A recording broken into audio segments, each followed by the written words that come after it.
Emmerdale's Liv Flaherty will face a very worrying situation next week as a night of drinking results in her blacking out, before she starts experiencing some terrifying flashbacks.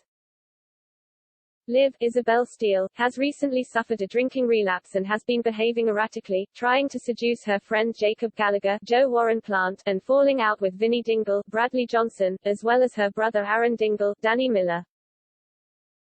Following her collapse last week, Liv has vowed to beat her alcoholism and has been wary around booze since, but things will take another turn next week as Liv struggles to keep away from temptation. Feeling suffocated by Aaron and Vinnie and the constant references to her sobriety, Liv ends up breaking down in front of Laurel Thomas, Charlotte Bellamy, who has also battled with alcoholism. Concerned Laurel does her best to advise Liv, but things get too much for overwhelmed Liv and shushes, soon cracking open a can of cider.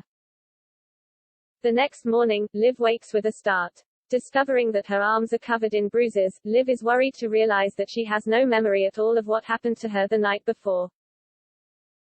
When Aaron arrives home, he explains that he found Liv in the doorway last night, and Liv begins to experience confusing and disorientating flashbacks to moments from the previous night. Later on, Liv remembers having a physical struggle with someone last night and is sickened to realize that it was Noah Dingle, Jack Downham. After Liv mentions Noah to Gabby Thomas, Rosie Bentham, Gabby feels very uneasy due to her own run-ins with Noah at home farm and tells Liv that they could be dealing with the aftermath of rape. When Aaron walks in on their conversation, he is furious and storms off to confront Noah. After arriving back home, Aaron urges Liv to report what she remembers to the police, but Liv feels hugely burdened by the decision. The next day, Noah's mum Charity Dingle, Emma Atkins, does some digging of her own to try to find out if there is another side to this story. Will Liv report Noah?